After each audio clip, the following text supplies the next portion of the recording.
Olá! O Expressão Nacional conclui hoje a série de programas especiais sobre a reforma da Previdência. O tema escolhido é o modelo de capitalização, um dos pontos mais polêmicos da proposta. Tão polêmico que os governadores pediram ao relator que seja retirado do texto a ser debatido na comissão especial.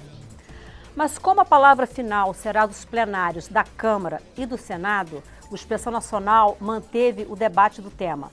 Eu recebo hoje o consultor legislativo da Câmara dos Deputados, Alain Ribeiro de Castro, o deputado Vinícius Poit, do Novo de São Paulo, a deputada Alice Portugal, do PCdoB da Bahia, e o economista e pesquisador do IPEA, Milko Matjacic. Senhoras, senhores, muitíssimo obrigado por terem aceitado o nosso convite para esse debate. Um tema relativamente difícil, porque bastante desconhecido, né? Talvez não, com certeza não do Milko, que é economista, pesquisador dessa área, mas de maneira geral bastante desconhecido, né, para a sociedade como um todo. É a primeira vez que esse tema é efetivamente trazido ao Parlamento brasileiro para um debate dessa natureza, né? Então vamos tentar começar entendendo o que é isso. Milko, eu começo com você. O governo propôs um sistema de capitalização híbrido, né? Diferente daquele do Chile, que foi um sistema de capitalização puro e tão criticado, que foi tão trazido como referência aqui, tão criticado, né? Mas o governo fala de um sistema de capitalização híbrido, que tem uma parte para garantir um fundo social, para garantir uma aposentadoria mínima para todos, uma parte de capitalização obrigatória. Eu queria que você explicasse para a gente o que é esse sistema de capitalização. Um sistema de capitalização é um sistema que a pessoa vai retirar uma parte das suas contribuições e vai depositar numa conta individual, simplificando um pouco demais, como se fosse uma conta de poupança. E depois, quando a pessoa vier a se aposentar, ela vai verificar quanto que ela tem nessa conta de poupança e quanto tempo ela vai poder pagar um determinado benefício. Ou seja, se a pessoa vai viver muito, ela vai receber um benefício menor. Se ela viver menos, se for uma expectativa, ela se aposentar bastante tarde, ela recebe um benefício maior. E nesse sistema, que é um sistema misto, que é muito parecido com o que foi adotado no Uruguai ou na Argentina, é um sistema que até um determinado teto funciona um sistema parecido com o do INSS e acima desse teto vai para essa conta individual que eu acabei de explicar. Então, quando a pessoa faz esse recolhimento, o empregado faz esse recolhimento, uma parte vai para esse sistema que é parecido com o do INSS, repartição, e o outro vai para o sistema de capitalização. Exatamente. Então, uma parte mantém o princípio de que quem trabalha garante a aposentadoria dos que já estão aposentados, que é o sistema de repartição que a gente tem hoje, e a parte eu vou garantir aquilo que será somente meu, é isso? Exatamente. Então, tá bom.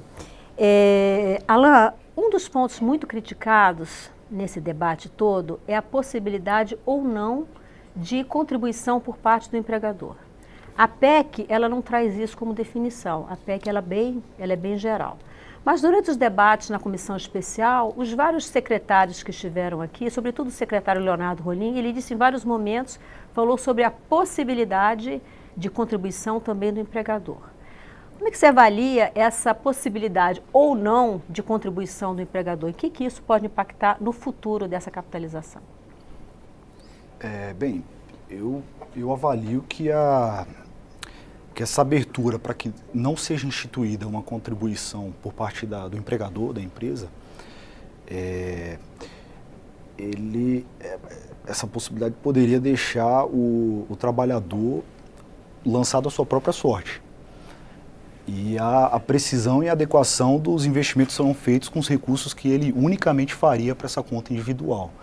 Eu acho que não prever uma contribuição do empregador é romper em alguma medida com um caráter solidário, né, que estrutura o nosso sistema de proteção social previdenciário. Previsto pelo Constituinte originário. Isso, e que é mantido, que o texto da PEC não altera a estrutura de financiamento, né, que ela está calcada em bases solidárias. É um esforço do trabalhador, das empresas, de toda a sociedade e do poder público, que vai, na eventual insuficiência, coloca recursos do orçamento para garantir os benefícios, pagamento dos benefícios.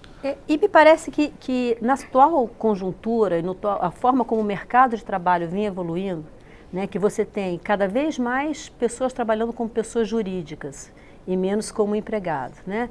A mudança, a rotatividade no mercado de trabalho, mesmo nas profissões, também é muito elevada, né? Então, me parece que se não houver uma contrapartida das empresas ou mesmo do restante da sociedade, como você falou, do empregador e das outras empresas, pode ficar ainda mais complicado, né, para o trabalhador. Exato. É um cenário, se realmente começarmos a viver em um cenário de baixo crescimento econômico e com essas mudanças estruturais no mercado de trabalho, em que você tem novas formas da força de trabalho ser formalizada. A pejotização, a pejotização, né? Que é uma formalização, mas um pouco, como é que eu poderia dizer, não nos moldes clássicos, né? De um vínculo trabalhista, assalariado. E isso, de fato, reduz, inclusive, o potencial arrecadatório, porque nessa formatação a empresa já não contribui, né? Quer dizer, ela contribui com menos. E o trabalhador também, ele passa a contribuir menos, né? Porque do ponto de vista individual, ele contribui com o prolabore que ele recebe da PJ que ele abriu para formalizar sua prestação de serviço. Deputada Elis Portugal, o Alan trouxe para a gente um ponto interessante que foi bastante discutido ao longo de todas essas semanas, que é a questão de romper ou não com os conceitos, a ideia do sistema protetivo e solidário que tem na Constituição, né, de 1988. Eu queria ouvi-la em relação a isso. A senhora acha que o sistema de capitalização rompe com isso ou não? E já trazer um outro ponto em relação ao mercado de trabalho, que é a questão das mulheres, que normalmente tem mais dificuldade ainda de se manter no mercado de trabalho e, consequentemente, vão ter mais dificuldade nessa contribuição para o sistema de capitalização. Pois bem, é um prazer estar aqui nessa bancada tão qualificada e concordar com as palavras do Alan. A verdade é que essa PEC 6, ela desconstrói a Previdência, o modelo de partilha e o caráter solidário da Previdência Social. Previdência é matéria fina.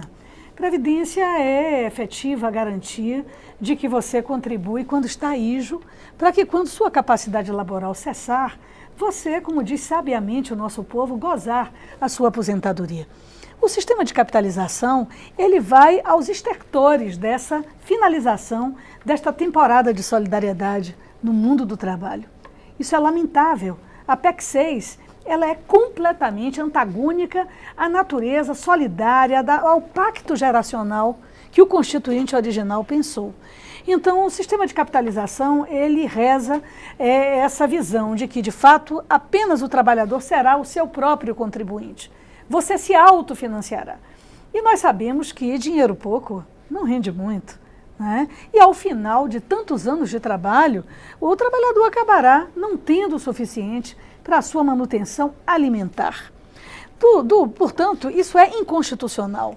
Do ponto de vista da natureza da capitalização proposta, de fato, agora há pouco nós soubemos que tende a não entrar no texto do relatório a capitalização, mas que viria por lei complementar esse debate. O que também seria absurdo, você mudar a natureza do sistema da Previdência Social por uma lei complementar, algo que está acostado na Constituição, no capítulo da Seguridade Social. Nós assistimos o capítulo, eu que sou da juventude acumulada, eu vi o GBUX, eu vi a CAPEM. A capitalização não é uma coisa nova no Brasil, ela já foi optativa no tempo dos institutos. Infelizmente, os servidores, e aí eram servidores, que optaram por isso, foram para os bancos das praças centrais da cidade em situação de miserabilidade. Portanto, o sistema pode não ser igual ao do Chile, pode ser similar ao da Argentina, ao do Uruguai, etc. Mas no Chile, hoje nós temos um aumento de 45% no índice de suicídio entre idosos. No Brasil, com o desabastecimento do caixa da Previdência, com a pejotização, a terceirização, os milhões de desempregados e desalentados, que infelizmente essa crise trouxe para o país, esse sistema de vasos comunicantes, mais uma vez, tem um déficit de fluxo de entrada. Então, nós vamos, de fato, acabar a Previdência Social. Seria muito melhor que o governo viesse com a proposta de fim da Previdência, de quebra do capítulo da Seguridade e de uma indução à capitalização individual de cada pessoa no Brasil. Porque, de fato, ao quebrar o sistema solidário e ao instituir a capitalização coligado com o processo de desemprego, de terceirização, de pejotização, nós não teremos, ao fim e ao cabo, em rápidos anos, não é, a Previdência como uma política pública de distribuição de renda em nosso país, porque ela o é e é fortemente uma distribuidora de renda em nosso país. Portanto, eu só tenho a lamentar essa proposta da capitalização nos moldes que está na PEC 6, assim como a expectativa de que ela venha através de lei complementar, o que exigiria muito menos votos para a sua aprovação no plenário da Casa. Deputado Vinícius Poit, Novo de São Paulo. Deputado, exatamente há pouco, alguns minutos atrás, foi feita uma entrevista coletiva entre o relator da Comissão Especial e o presidente Rodrigo Maia. E como disse a deputada Alice, ficou acertado que o relatório não trará a previsão da capitalização e que isso será deixado para o segundo semestre, né? Bom, primeiro acho que é bom explicar para quem nos assiste que o fato de o relatório não trazer isso não significa dizer que isso não possa ser colocado no plenário da Câmara, né? O relatório vai para o plenário, mas no plenário isso pode ser modificado, né? E vai depender de ser aprovado ou não com o voto de pelo menos 308 deputados federais em 2 turnos. Eu queria ouvir em relação a essa possibilidade de deixar para depois e também em relação ao que foi falado aqui, a questão do fundo, o princípio de solidariedade, né? Em que medida que a capitalização rompe com isso ou não e quais seriam as vantagens do sistema. Bom, primeiro, obrigado pelo convite, Maristela, meus colegas. Deputada Alice sabe o quanto eu a estimo, respeito, né? Tem experiência, a gente se dá super bem, mas, né, por isso que a gente foi convidado aqui, porque eu discordo um pouquinho do que a deputada disse, mas ela colocou um cenário muito ruim para o Brasil, que aí é o cenário que eu acho que justamente, pessoal, o Brasil vive agora, né? A gente vê desemprego no Brasil, a gente vê dificuldade de pagamento dos estados, né? Quem é do estado do Rio de Janeiro, a deputada sabe disso, funcionários públicos que deixam de receber, que recebem atrasado, Minas Gerais também sofre isso, a gente sabe da dificuldade do estado do Rio Grande do Sul, Rio Grande do Norte. Então, o Brasil já vive um caos, Maristela. O que a gente precisa é resolver. Essa proposta de reforma da Previdência, aí não tem como negar que existe um déficit na Previdência, a discordância é de como que a gente vai resolver esse déficit, essa reforma vem como uma proposta de solução. Eu vou falar nesse termo de capitalização aqui, mas vamos trazer para o nosso cotidiano. O que é capitalização? Parece que é um bicho-papão, mas não é nada mais do que uma poupancinha, do que você pegar parte do seu dinheiro e guardar. E essa cultura de guardar o dinheiro para a hora que a gente precisar numa emergência, ou no caso, a hora que a gente ficar idoso, é importante, pessoal, para você que está em casa, hein? É importante a gente colocar no Brasil. A capitalização, que é a poupança garantida, vamos chamar de poupança garantida, é importante a gente construir essa cultura no Brasil. Um outro mito, né, que é o bicho-papão da capitalização, é a poupança, é guardar um dinheirinho de tudo que você ganha para usar lá na frente. Segunda coisa, a capitalização não está batida na pedra que vai ter capitalização nessa PEC 6. O que a PEC diz, né? O que a PEC 6, essa reforma da Previdência diz, é que lá na frente, depois de todos esses anos de economia e de mudança, se a gente achar, né, que a capitalização vale, vai ter uma proposta de lei complementar que vai passar pelo Congresso Nacional e nós vamos aprovar. Então não está dito e certo que vai ter. A proposta de reforma da Previdência só abre uma possibilidade para a gente, via lei complementar, né, instituir esse mecanismo da poupancinha garantida. Então, é importante para a gente não criar esse bicho-papão em cima da capitalização, porque tem outros itens da proposta aqui, que esses sim são certeiros e são importantes, que a hora que passar vai começar a valer. A hora que passar não vai começar a valer o sistema de capitalização. É só lá na frente e ainda vai ter que passar pelo Congresso Nacional. Eu acho que o Milko colocou bem, né, essa partezinha aqui da solidariedade é importante, porque quem não conseguir contribuir ao longo de sua vida, né, quem tiver algum problema e não conseguir guardar também e tal, o governo garante um salário mínimo, garante uma proteção social para nossos cidadãos. E eu acho que isso é bom e está previsto nessa indicação que o governo dá de uma capitalização ou de uma poupança garantida lá na frente, né? Novamente, é só uma indicação, pessoal. Não está no texto que vai ter. Lá na frente eu estou repetindo isso para a gente desmistificar e tratar o problema como ele realmente é. Agora uma coisa para concluir, Maristela. né, o Brasil viveu o tal do bônus demográfico. Que raio que é, né, esse bônus demográfico? Quando entra mais gente no mercado de trabalho do que sai, até 2014. Depois de 2014, gente, está entrando menos pessoas e as pessoas estão vivendo mais. Sim. Então a conta não fecha. A 1960, mais ou menos, né? Quem é a mãe, a Maristela, eu sei que é a mãe, porque outro dia estava contando, lembra? Da sua filha que ligou lá, que estava ajudando a resolver. Quem é mãe sabe disso. 1960 eram 5 ou 6 filhos por mãe. Hoje é 1,5. Eu falo como meio, não tem meio filho, mas é 1,5 na média. Então tem menos pessoas trabalhando para pagar a aposentadoria lá na frente. Quebrou. Ou a gente muda a forma como tem a aposentadoria, ou ninguém vai receber nada. E esse é o cenário que a gente vive hoje.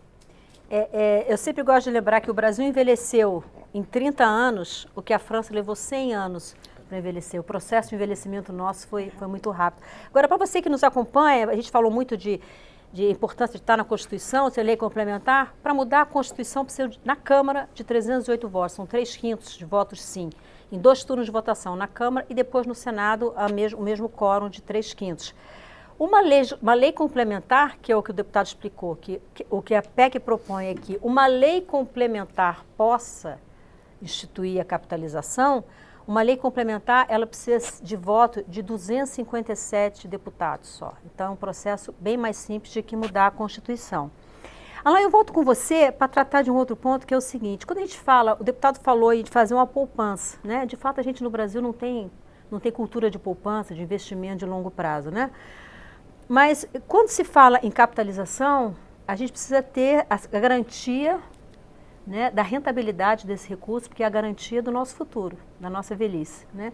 E quando a gente olha a realidade dos fundos de pensão no Brasil, a gestão dos fundos de pensão, isso não é muito alvissareiro. Quando a gente pensa, por exemplo, no modelo da Suécia, que usa para fazer os reajustes o crescimento da massa salarial, para reajustar na mesma proporção os recursos que estão lá, tão pouco é alvissareiro. Quando a gente pensa que a nossa massa salarial ela está quase estagnada há cerca de 9 anos. Como é que a gente pode imaginar, então, que uma poupança como essa, né, com visão de longo prazo, vai trazer para o trabalhador, pode trazer para o trabalhador uma garantia, depois de 35, 40 anos poupados? Dentro de uma forma de financiamento da Previdência, por meio da capitalização, né? Porque a rigor a capitalização é uma forma de financiar o pagamento dos benefícios de aposentadoria e pensão, basicamente. E se no regime de repartição você tem digamos assim, um pacto intergeracional em que os trabalhadores presentes garantem o pagamento daqueles que já se aposentaram ou estão em gozo de algum benefício, na capitalização você tem um risco, nada é garantido, porque a capacidade daquela reserva individual acumulada ser capaz de honrar um benefício com uma taxa de reposição razoável vai depender muito da performance dos investimentos que vão ser feitos com aqueles recursos, né? Pelas entidades que irão administrar esse dinheiro. E da performance da economia do país. Do crescimento econômico, tudo. Claro, a formação dessa poupança pode até contribuir também com o crescimento econômico, há esse lado positivo também.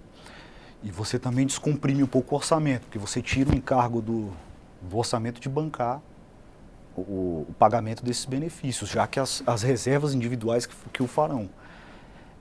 Então, existe esse lado positivo, mas não existe garantia. O risco vai depender. Se a economia do país ficar estagnada, realmente há um risco de que essas reservas percam valor. Capitalizadas, elas, não que percam valor, mas elas talvez frustrem as expectativas de alguns, né? E lembrando também que o mundo agora vive taxas de juros decrescentes, né? A realidade de taxas de juros até negativas em alguns países. Sim. Isso é um cenário desafiador, porque impõe às administradoras desses recursos fazerem investimentos com maior risco, na perspectiva de obterem um maior retorno, né? Milko, não sei se foi claro. Sim, claro. O Milko, se quiser complementar, fica à vontade. Foi claríssimo. Os bancos ganham. É isso que está em jogo. Mas... Milko, um dos pontos que é muito tratado quando se fala na capitalização é o chamado custo de transição, né? Porque se os novos funcionários, quem entrar no mercado de trabalho a partir de uma hipotética existente de um sistema de capitalização, poderão poderão aderir a esse sistema, como podem ficar no sistema de repartição, né, que é a ideia do governo. Suponhamos que 100% sigam para esse sistema de capitalização, quem vai sustentar a aposentadoria de quem já está aposentado? Né? Esse é o custo de transição que tanto fala que o próprio governo disse que não tem um cálculo fechado em relação a isso. Bom, a resposta é muito simples, embora o problema não seja muito simples. Se 100% passar para o regime de capitalização, é o Tesouro Nacional quem vai pagar isso tudo. E nós que estamos numa situação assim de contas fiscais muito frágil, né, de situação fiscal muito complicada, quer dizer, isso complica ainda mais. Para se ter uma ideia, no Chile, e aí quando a gente fala no Chile é porque é o modelo mais consolidado, a reforma foi feita em 81. Falava-se que nesse ponto que nós estaríamos, os custos de transição seriam baixíssimos, coisa de 0,5%. Hoje, eles circundam em torno de 4,5%. No Chile? No Chile. Do PIB? Do PIB. E por quê? Em parte, era o que ele estava explicando ali. Quer dizer, quando você coloca num fundo quando você coloca no mercado financeiro dinheiro, esse mercado tem riscos. E nós estamos com riscos globais muito sérios. Nós tivemos a crise de 2008 e não são poucos os economistas que preveem uma nova crise global ainda mais séria. O que acontece? Nesses casos de crise, digamos assim, os fundos se pulverizam ou eles caem muito de valor. Na crise de 2008, para que você tenha uma ideia, numa economia muito sólida como a americana, os trabalhadores precisaram trabalhar de 3 a 4 anos a mais para receber de 25% a 30% menos depois desses 3 ou 4 anos, por causa dos efeitos da crise. Então a questão é muito séria. Ela é muito preocupante, os ativos eles podem perder valor de uma maneira muito significativa. E o custo de transição, quer dizer, ele é um custo, porque os trabalhadores estão todos pagando a capitalização e, ao mesmo tempo, existem os antigos aposentados que precisam ser sustentados. Mas tem um aspecto além do ponto de vista fiscal, porque você precisa garantir um mínimo de ganhos. E nessas situações de grande fragilidade, muitos podem não conseguir recursos suficientes para atender o mínimo. Então, caberá ao governo, novamente ao Tesouro Nacional, bancar esse mínimo. Então, os riscos são bastante grandes. Esse tipo de reforma é um tipo de reforma que substitui direitos por dívidas. Então, essa é uma questão que está muito sacramentada, inclusive pelo Banco Mundial, que foi um dos proponentes desse tipo de reforma. Ela está sob severas críticas do ponto de vista internacional. Existem outros tipos de capitalização, mas esse tipo de capitalização, baseado no modelo de contribuição definida, que é o nome técnico, é um modelo que está fortemente sob cheque. A OIT também tem questionado muito isso, A OIT já questiona desde o começo, desde o momento que o Banco Mundial lançou esse relatório e mostrou que essa questão era muito complicada. E a OIT, honra seja feita, olhou com grande realismo para os mercados de trabalho latino-americanos. Os mercados de trabalho são muito estáveis. É grande a informalidade, é grande o número de trabalhadores domésticos, ainda é elevado o número de trabalhadores rurais e, mais importante, é muito grande a rotatividade da mão de obra, assim, tendo emprego com carteira assinada, sem emprego com carteira assinada. Então, lá no final, o número de contribuições é relativamente modesto. E esse tipo de situação gera benefícios muito baixos. Esse tipo de sistema de capitalização, eu costumo brincar com alunos, amigos, né, que é um tipo de sistema que funciona bem na Suíça, onde os salários são muito regulares, o desemprego é muito baixo, a situação institucional é muito estável. Não é o que verificamos na América Latina e, infelizmente, não é o que verificamos no Brasil. Bom, o professor Milko trouxe para a gente um ponto que é a questão do custo fiscal que, eventualmente, o sistema de capitalização pode trazer. Mas eu vou deixar isso para a gente discutir no segundo bloco. Tá bom, deputado? Eu volto com o senhor. Se você não participou, ainda dá tempo, pelo WhatsApp 61-99620-2573. E na volta a gente vai falar exatamente sobre isso. A Previdência está sendo colocada como um grande instrumento para ajudar a minimizar os problemas fiscais no Brasil. Até que ponto o chamado custo de transição num sistema de capitalização pode ter um efeito inverso de aumentar o custo fiscal? A gente volta já já, não saia daí.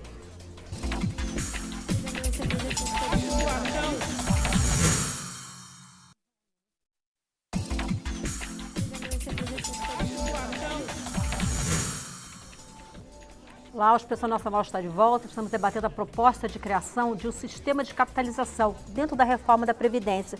Deputado Vinícius Poit, eu volto com o senhor. Nós terminamos o bloco falando dos custos de transição e do que isso pode representar uma ameaça ao equilíbrio fiscal. Qual é a sua avaliação em relação a isso? Bom, Maristela, eu acho que quem está assistindo esse programa em casa, né, terminou o primeiro bloco cheio de dúvidas, né, porque a gente coloca dúvidas.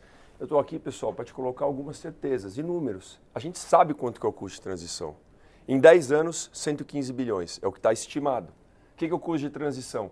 Puxa, se todo mundo começar a poupar o seu dinheirinho ali, quem que vai pagar a aposentadoria do velhinho que não conseguiu poupar e que não estava ainda no regime diferente? O custo de transição vai bancar, que são 115 bilhões em 10 anos. Então isso é uma certeza. Eu vou te dar mais uma outra certeza. O risco do mercado, os investimentos, o risco da economia mundial.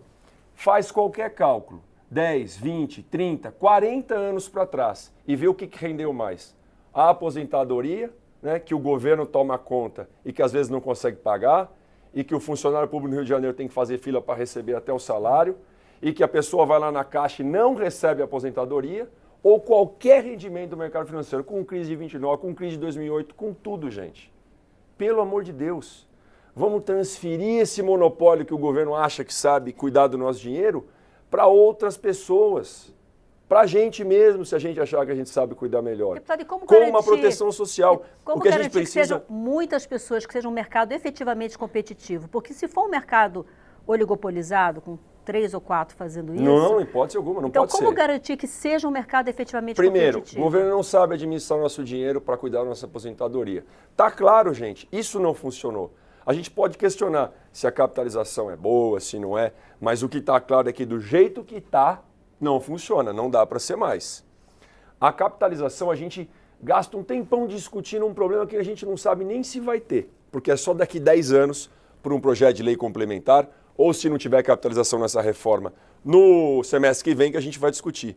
Vamos cuidar do feijão com arroz do que precisa agora, para a gente salvar a nossa aposentadoria aqui, porque senão não vai ter mais nada. Para não deixar na mão de alguns bancos, a gente pode estudar como é que vai ser a regra. A gente pode dar a liberdade do cidadão, se quiser aplica com o governo, se aplica com o banco A, com o banco B, com o banco C, se bode debaixo do colchão, faz o que você quiser com o seu dinheiro, eu preciso defender a sua liberdade. Então a certeza que a gente precisa dar para tirar esse medo, para tirar esse bicho-papão, número 1, não tem raio de capitalização nenhuma nessa reforma da Previdência. A gente só está dizendo que lá na frente a gente pode vir a discutir. E mesmo assim vai precisar de um projeto de lei e metade do quórum da Câmara dos Deputados. Número 2, existe risco no mercado financeiro, mas nenhum risco é maior do que esse governo que não sabe administrar o nosso dinheiro e não sabe cuidar da nossa aposentadoria, e isso está mais do que claro. Podem perguntar para qualquer gerente de banco, para qualquer amigo que entende ou que gosta de conta. Olha para trás e faz a conta. O que render mais? Com todas as crises, uma média do mercado financeiro, dos bancos, ou de quem gosta de cuidar do dinheiro bem, ou o que o governo fez que só deu prejuízo, corrupção, fraude no INSS, no rural, em tudo, e aí quem fica a ver navios são os brasileiros que precisam, né? Mães que não recebem auxílio maternidade, viúvos e viúvas que não recebem pensão por morte por causa das fraudes. Esse é o governo cuidando das nossas coisas. A gente precisa tirar esse monopólio aí. Deputada Alice Portugal, gostaria de ouvi-la em relação a essa questão da competitividade na gestão dos fundos, né, da competência ou não, né, de gestão desses fundos, e em alguns pontos específicos. Por exemplo, aposentadoria por invalidez. Eu daria capitalização, suponhamos, sou uma pessoa que tem uma renda de R$10 mil, né, estou pagando na expectativa de conseguir manter esse poder de compra lá na frente, e aí 2 anos depois eu tenho que me aposentar por invalidez. Como fica a situação desse trabalhador? Pois é, Maristela, não tem media training que dê jeito, meu colega. Não tem, porque o projeto é muito ruim. É muito importante que nós possamos dizer a você que está assistindo o programa que não dá para brincar com reforma de Previdência, porque nós não estamos tratando só de números, nós estamos tratando de pessoas.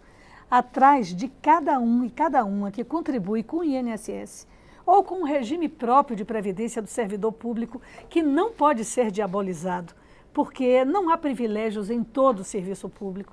Isso é muito importante. Existem vidas, e é disso que nós estamos tratando. Não dá para você mudar de um sistema para o outro sem garantir o mínimo de segurança. Eu quero dizer, antes de entrar nessa falta de segurança de quem vai depender da pensão ou de alguém que teve um acidente, dizer que 30 países fizeram de 1981 a 2014 a mudança, uma reforma da Previdência para o sistema de capitalização. Destes, 18 já fizeram nova reforma, voltando atrás. E qual o motivo que 18 países de 30, 60%, mais de 60%, voltaram atrás? Primeiro, baixo valor das aposentadorias. Em média, as aposentadorias, elas se transformaram num valor de 20% do salário que receberam durante toda a carreira. Esse tipo de capitalização direta, reta, sem cálculo acerca, não é, do custo da transição. Também outros motivos da completa insatisfação desses 18 países, os custos fiscais e administrativos. Então, bancos poderão administrar o seu dinheiro. Quais são os custos de administração desses bancos? Nós não sabemos, não sabemos. Há também, já que mito está na moda falar disso, né, o mito da dívida. Porque até 2016, 2015, a Previdência era superavitária. Deficitária era a Seguridade, porque a aposentadoria do trabalhador rural é paga pela assistência social e que parte dos recursos vem do Caixa da Previdência. Idem a saúde, que com o fim da CPMF não entrou dinheiro novo. Saúde é custo. E o SUS não pode ser substituído por voucher. Voucher de atendimento do setor privado e a educação também não, como de certa forma isso vaza, né, tempos de vazamentos, vazam dos dois ministérios. Então, obviamente, se nós tivéssemos aproveitado o superávit da Previdência, nós não teríamos hoje a necessidade de uma reforma. Por outro lado, não se fala, Maristela, em ir atrás do devedor, do sonegador, usar a expertise da Polícia Federal para prender sonegador da Previdência Social, massas de empresas que foram à falência e que não pagaram a Previdência, mas seus herdeiros receberam o espólio. Empresas aéreas, magazines e a própria União que nunca pagou o que deve ao Caixa da Previdência. Antes de reformar, jogando o ônus do déficit nos ombros dos mais sensíveis, dos mais pobres, dos trabalhadores rurais, das mulheres, como você me perguntou no primeiro bloco, nós deveríamos fazer esta limpeza. Aí sim, limpar, não é, esses devedores, fraudadores e a própria União pagar o que deve à Previdência e não entregá-la aos bancos e jogar o ônus dos ombros dos mais pobres. Como hoje, com o aumento da idade de aposentadoria de mulheres, aumento da idade, né, do professor e da professora, pode diminuir 2 anos, mas quer igualar a aposentadoria da mulher professora ao homem professor? Aumentar o tempo de contribuição, 30 anos, quer dizer, uma professora com 60 anos alfabetizando, não é? E não vai ter 30 anos de contribuição, porque essa é a realidade, 40 anos para o regime geral, só se nascer contribuindo, porque a média, segundo o IBGE, de recolhimento do INSS anual é de 6 meses. Então, é o dobro do tempo que você vai levar. Portanto, eu julgo que o impacto fiscal é muito grande. Não é? A informação que nós temos de pesquisadores, Schmidt, 98, Chile, 100% do PIB. Colômbia, 86,5% do PIB. Custo de transição. México, 80% do PIB. E o Brasil, a expectativa de 161% do PIB. Isso é uma coisa que nos levará à falência no processo da transição e não levará efetivamente, não tem capitalização que segure o pagamento das aposentadorias atuais. Você, aposentado, poderá ser impactado, não é, na sua aposentadoria já consolidada hoje, quer seja no regime geral, quer seja no regime próprio. Alain, eu gostaria de ouvir em relação a 2 pontos.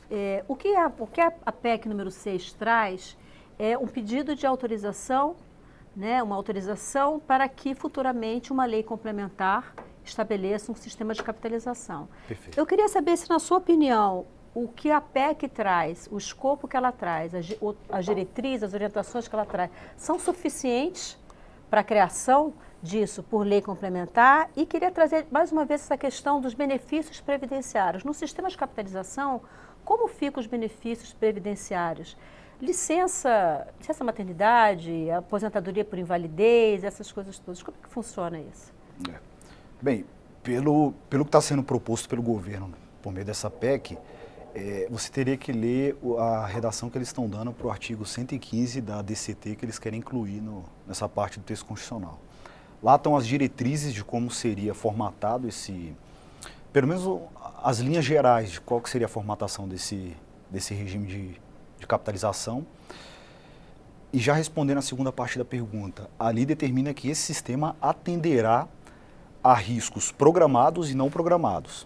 Programado, então, seria a velhice, né? O sujeito aposenta. Os não programados seria a questão da maternidade, o risco da maternidade, o risco da incapacidade permanente ou temporária para o trabalho, que isso enseja uma reposição da renda via previdência, e a questão da morte, que geraria o benefício da pensão. Então, isso, pelo que está ali escrito no 115 da DCT, o parágrafo 2º, seria... o regime de capitalização teria que fazer essa cobertura. Mas de onde sai isso? Da parte pois é, aí que está. Que segue o sistema isso de pode previdência sair, atual pois é, ou da capitalização? Aí está aberto para a lei complementar definir se vai ser por meio da separação de uma parte das contas individuais para uma espécie de um fundo coletivo. Eles falam ou algo um fundo solidário, né? O fundo solidário tem outra natureza, é para garantir o pagamento do mínimo, do salário mínimo, para os benefícios que substituam a renda, que não inclui a pensão. Mas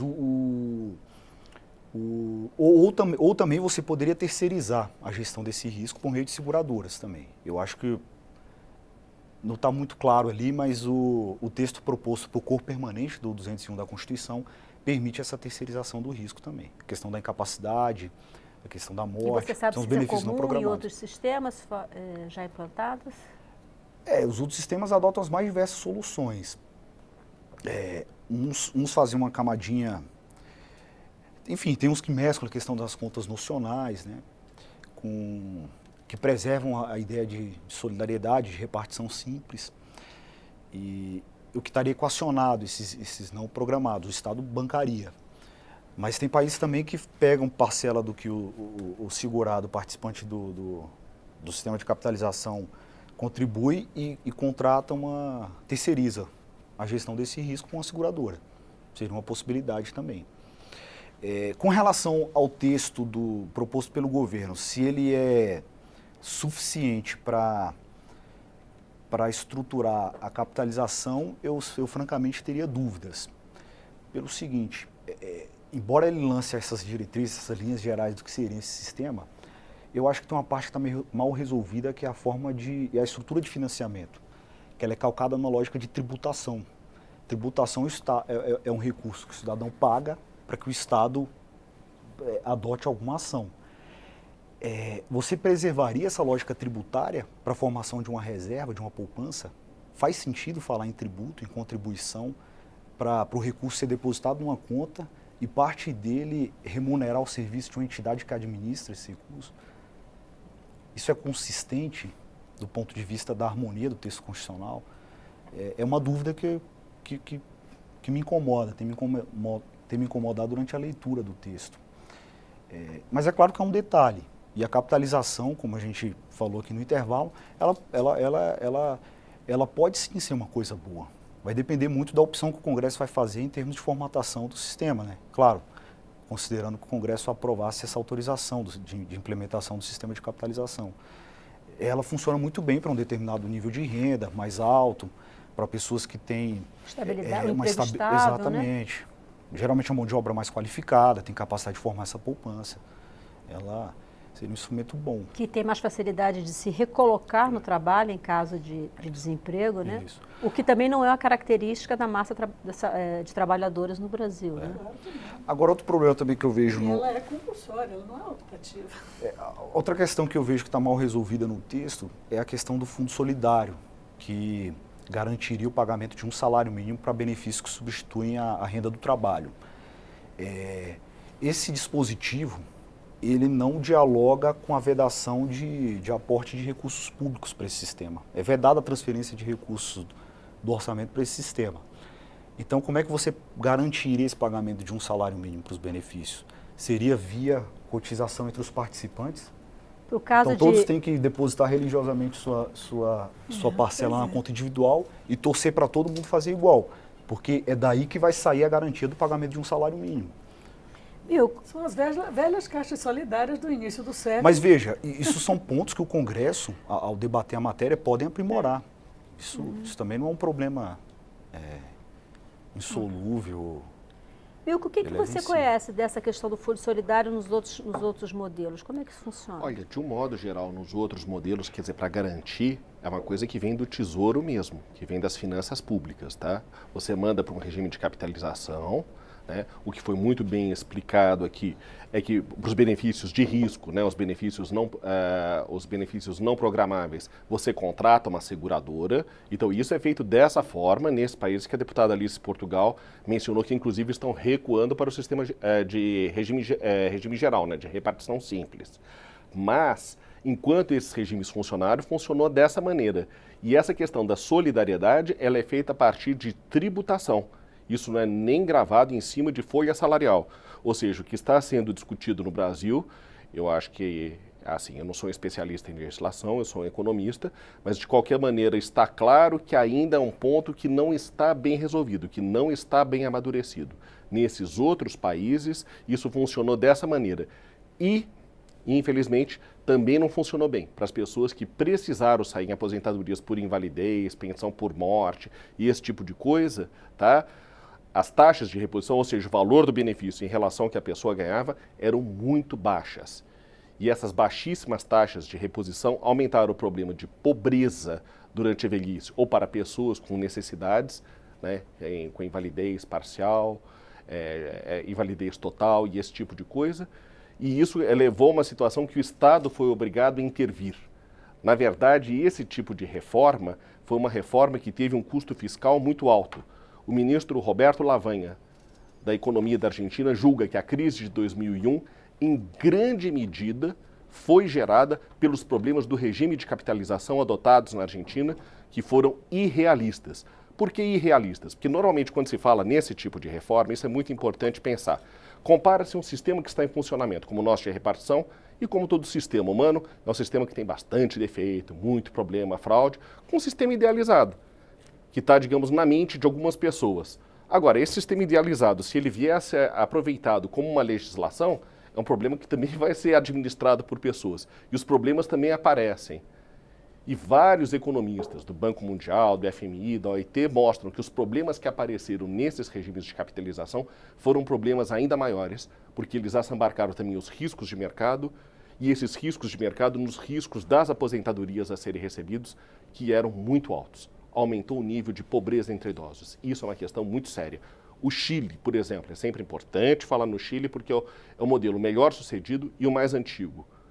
Os aposentados chilenos ganham bem menos que os brasileiros, muito menos, embora a economia chilena seja mais rica que a nossa. A Suíça parece que é um modelo bem sucedido também, né? Que foi plantado em 99, é um sistema híbrido. Sim, mas de qualquer maneira é um sistema híbrido, que a parte de repartição é importante, e a Suíça tem tudo que nós não temos, né? Um sistema bancário muito diversificado, de custos extremamente baratos. A Suíça é um caso interessante, porque a Suíça é um país que tem excesso de capital e pouco trabalho. Seria um caso econômico muito interessante do ponto de vista analítico, né?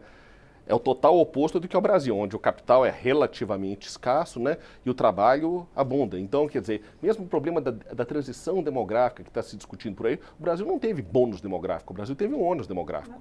Nesse momento de crescimento demográfico, não tivemos emprego, tivemos informalidade, tivemos enormes crises. Não foi o que aconteceu na Europa dos 30 gloriosos. Então, quer dizer, eu acho que nós temos que trazer o debate para as condições nacionais. Precisamos ter muito cuidado com isso.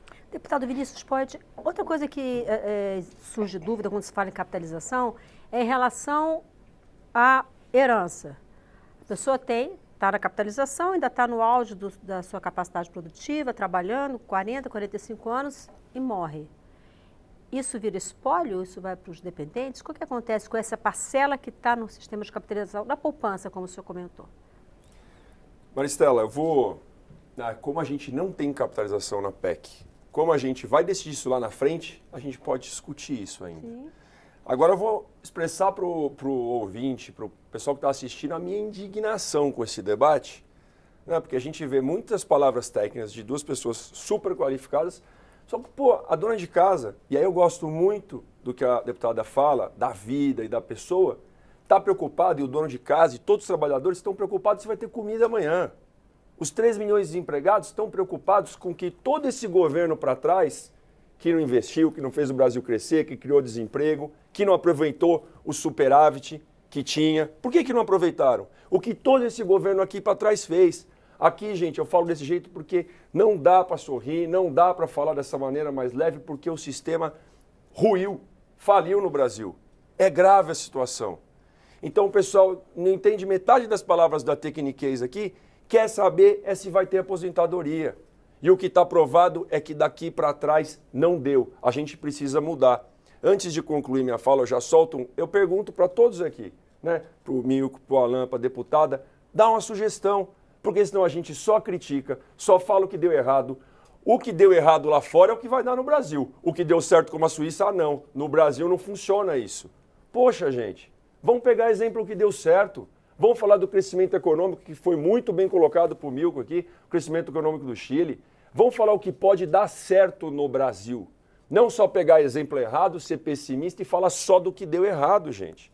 Eu acho que preocupar com a vida das pessoas, deputada, eu estou contigo.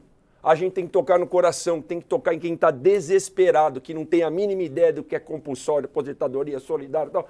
Ele quer saber se vai ter dinheiro no final da vida ou não, por tudo que trabalhou. A gente tem que cobrar as empresas assim. E eu acho que uma irresponsabilidade nossa falar que não está cobrando. Tem um projeto de lei, eu vou participar efetivamente da comissão especial desse projeto de lei que vai para cima e vai cobrar as empresas. Se cobrasse todo mundo, não pagava o déficit da Previdência. A deputada sabe disso. A gente colocou uma MP para combater as fraudes. Sim. A gente está indo atrás, pessoal. E para cobrar as empresas, comece a cobrar os partidos políticos. Todos os partidos políticos devem para a Previdência. E vou falar de um partido que não é o partido nem meu, nem da deputada, sem problema nenhum. O Partido dos Trabalhadores deve 10 milhões de reais para a Previdência. Antes de falar de cobrar alguém, pague sua dívida. Antes de falar de cobrar alguém ou de privilégio, abra mão dos seus privilégios. E a deputada compartilha comigo porque a gente abre mão dos nossos privilégios, abre mão da aposentadoria especial. Elogio a deputada e a deputada sabe disso. Então, pessoal, eu mostro a minha indignação com esse debate porque a gente precisa mostrar preocupação com a vida, com as pessoas que estão atrás dessa Câmara e a gente precisa de uma solução. Termino perguntando, se é tão ruim esse projeto, só tem exemplo ruim que deu certo na capitalização, qual é a sugestão? Qual é a sugestão? Essa é uma sugestão, pessoal, que visa dar certo, de pessoas que estão trabalhando no governo, assim como a gente aqui, que só querem deixar um legado para o Brasil e tornar o Brasil um país melhor para esse povo que sofreu tanto com esse governo que passou. Deputada Alice Portugal tem uma sugestão. Tem uma sugestão. A primeira delas, meu jovem colega, é efetivamente auditar a dívida pública. Nós precisamos saber o que devemos, porque a metade do orçamento é para pagar juros dos bancos. E o governo acaba comprando moeda podre dos mesmos bancos e jogando no mercado, nos traduzindo em um país sem lastro. Esse é o problema.